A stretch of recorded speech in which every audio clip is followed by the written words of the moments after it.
बिस्मिल्लाहिर्रहमानिर्रहीम, अस्सलाम वालेकुम। हम ऑटोमोटिव सेंसर सीरीज़ में ऑक्सीजन सेंसर्स के ऊपर बात कर रहे हैं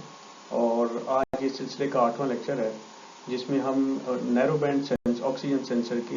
इलेक्ट्रिकल सर्किटरी के बारे में बात करेंगे। सीक्वेंस लेक्चर का हम काफ़ी दफ़ा डिस्कस कर चुके हुए हैं। पिछले लेक्चर्स में हमने नैरो बैंड सेंसर के वर्किंग प्रिंसिपल में बड़ी डिटेल में बात की थी, जहाँ पे हमने कहा था कि एक सेंसर के अंदर एक जर्कोनियम ऑक्साइड डाइऑक्साइड का सेंसिंग एलिमेंट होता है और दूसरा हीटिंग एलिमेंट होता है। जो सेंसिंग एलिमेंट है वो नस्ट सेल के प्रिंसिपल पे वर्क करता है।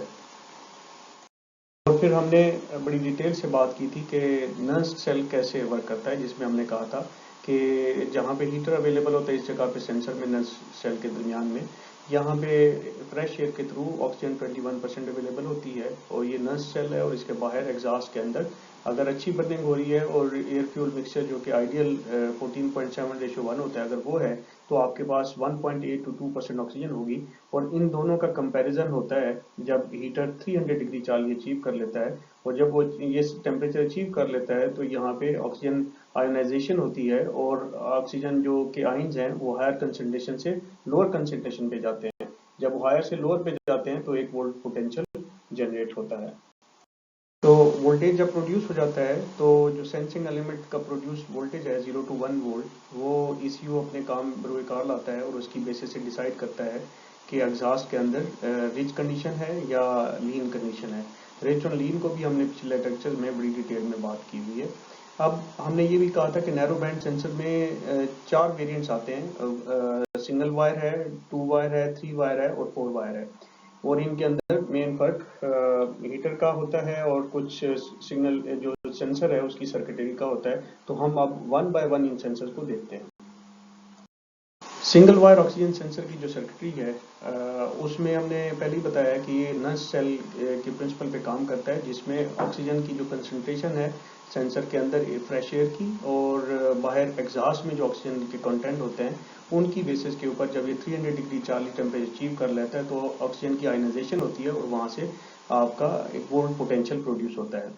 और जो सिंगल वायर है उसके अंदर हीटर नहीं होता, तो इसका मतलब ये है कि ये सेंसर एग्जॉस्ट से अपनी हीट लेगा और इसको थोड़ा सा ज़्यादा टाइम लगेगा जो ऐसे सेंसर से जिसमें हीटर अवेलेबल होता है। और जो सिंगल वायर इस सेंसर से निकल रही है वो बेसिकली ऑक्सीजन सेंसर का जो सेंसिंग प्रोब है उसका सिग्नल है, यानी कि वो जो वोल्टेज उसने जनरेट किए हैं ये उसकी सेंसर की पॉजिटिव सिग्नल की वायर है और ये सीधी ईसीयू में जाके ड्रॉप होती है और ईसीयू की जो पॉजिटिव प्रोब होती है, एक अंदर सेंसर होता है जो कि वोल्टेज मेजर करता है, पॉजिटिव प्रोब इसके साथ होती है और नेगेटिव प्रोब ईसीयू सेंसर की जो वोल्टेज मेजर करने वाली है वो अपने ग्राउंड के साथ होती है और इधर से सेंसर की बॉडी चेसी के ग्राउंड के साथ होती है। तो इस तरह से एक सर्किट कंप्लीट होता है और इसी को मालूम होता है कि सेंसर कितना वोल्ट पोटेंशियल प्रोड्यूस कर रहा है। अब चूंकि ग्राउंड रेफरेंस सिग्नल के लिए दिया गया सिग्नल काफ़ी कम मिकदार का एम्पलीट्यूड का होता है, यानी कि मैंने बताया था कि ये 50 मिली वोल्ट से लेके 900 मिली वोल्ट तक मैक्सिमम ये सेंसर सिग्नल वोल्टेज प्रोड्यूस करता है। तो चेसी के अंदर ग्राउंड के ऊपर काफ़ी नॉइज होता है और या कोई लूज कनेक्शन हो किसी ग्राउंड का तो उसकी वजह से भी इसमें काफ़ी प्रॉब्लम आते रहे और हीटर ना होने की वजह से ये टेम्परेचर अपनी आउटपुट को 5 से 6 मिनट के बाद गाड़ी की रनिंग के बाद जैसे इवन उससे भी ज़्यादा टाइम में देता है, जिसकी वजह से फ्यूल की एफिशिएंसी को अच्छी नहीं होती।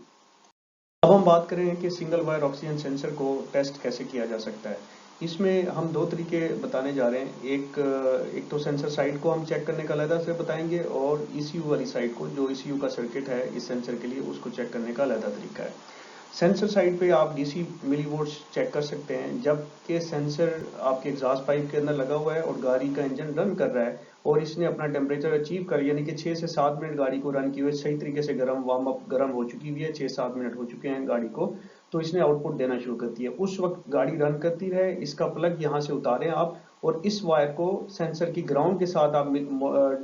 जो मल्टीमीटर है उसके मिली वोल्ट सेलेक्ट करने के बाद अगर आप चेक करेंगे तो आपको मिली वोल्ट्स इसके आउटपुट मिलेगी। याद रखिए गाड़ी का इंजन रन होना चाहिए और ये प्लग उतरा होना चाहिए और 50 to 90 900 मिली वोल्ट आपको मिलेंगे इस सेंसर पे और ये फ्लक्चुएट होने चाहिए। यहाँ पे मैं एक चीज स्लाइड के अंदर मेंशन करना भूल गया हूँ कि इसको अगर आप स्कैनर पे देखें तो इसकी एक स्लोनेस भी एक इशू है कि अगर ये एक साइकिल अपना यानी कि एक अपनी लोएस्ट वैल्यू से हाईएस्ट वैल्यू जाने के दौरान अगर एक साइकिल हम उसको माने तो इसको 10 सेकंड के अंदर 8 साइकिल करने चाहिए कम से कम, या 8 से ज्यादा होने चाहिए। अगर ये कम कर रहा है तो इसका मतलब है ये सेंसर लेजी है और इसको रिप्लेस करना चाहिए। इसी तरह ये वोल्ट स्टैटिक एक ही जगह पे दे रहा है तब भी रिप्लेस करना चाहिए, और अगर कोई वोल्ट नहीं दे रहा तब भी इस सेंसर को रिप्लेस कर देना चाहिए। स्कैनर के ऊपर इसकी जो डाटा पिड है ऑक्सीजन सेंसर के वोल्टेजेस की, उस वोल्टेज को अगर आप चेक करेंगे पिड को, तो वो इसके बीच में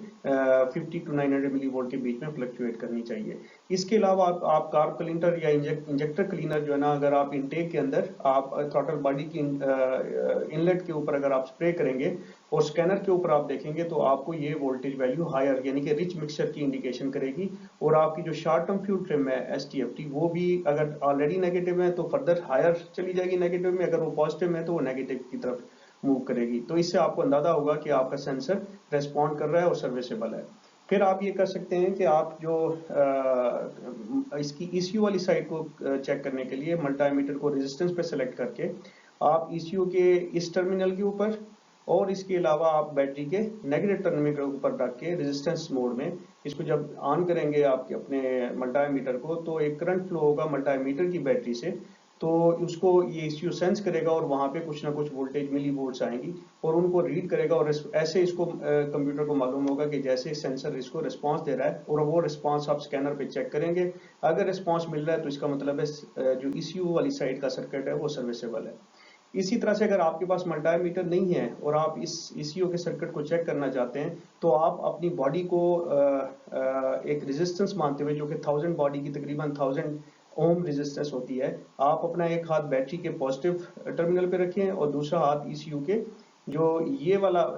टर्मिनल है इसके ऊपर अगर आप रखेंगे तो ECU को पढ़ने के लिए कुछ ना कुछ वोल्टेज वहां पे मिलेंगे, जो कि बहुत ही, और इधर से जो करंट होगा वो बहुत ही कम मिली एम्पियर में करंट होता है, हार्डली 0.01 से 0.02 मिली एम्पियर के आसपास होता है, जिससे ना ECU को प्रॉब्लम होती है ना आपकी बॉडी को प्रॉब्लम होती है। टू वायर ऑक्सीजन सेंसर की बात करेंगे। टू वायर ऑक्सीजन सेंसर चूंकि नैरो बैंड सेंसर है और ये नर्स सेल के प्रिंसिपल पे काम करता है, जिसमें ऑक्सीजन की जो कंसंट्रेशन अंदर फ्रेश एयर की ऑक्सीजन की और बाहर एग्जॉस्ट में जो ऑक्सीजन कंटेंट अवेलेबल है, जब ये सेंसर 300 डिग्री चार्ली को अचीव करता है तो ऑक्सीजन आयनाइज हो जाती है और वो हायर कंसंट्रेशन से आयन ऑक्सीजन के लोअर कंसंट्रेशन की तरफ मूव करते हैं, जिससे वोल्टेज प्रोड्यूस होता है। और ये वोल्टेज आपका ECU दोनों, चूंकि ये दो वायर का है, दोनों वायर, एक वायर सिग्नल वायर है और एक सिग्नल ग्राउंड रेफरेंस है, इसमें भी हीटर नहीं होता और ECU इनको मेजर करता है। ये 50 टू 900 मिली वोल्ट का सिग्नल होना चाहिए जो कि फ्लक्चुएट करता रहता है। फिर इसके अंदर चूंकि हीटर नहीं होता तो इस वजह से इसका टेम्परेचर 300 डिग्री चार्ली पे ये काम शुरू करता है। तो 300 डिग्री चार्ली जो एग्जॉस्ट है वो टेम्परेचर इसका रेस करते करते इसको तकरीबन 6-7 मिनट लग सकते हैं, गाड़ी को 5 से 7 या 8 मिनट लग सकते हैं। तो इस वजह से इसकी जो एफिशिएंसी है, जिस वक्त तक ये ऑनलाइन नहीं आता तो गाड़ी की एवरेज अच्छी नहीं रहती, लेकिन उसके बाद ये एक्चुअल जो एक ऑक्सीजन सेंसर नैरो बैंड जितना रिस्पॉन्स देता है, एफिशिएंसी देता है, उतना ये दे जाता है। तो इसके बाद हम नेक्स्ट पे बात करते हैं। इस लेक्चर का जो दूसरा पार्ट है वो लेक्चर 8 पार्ट बी में मिलाई जा कीजिए। आई थैंक यू ऑल।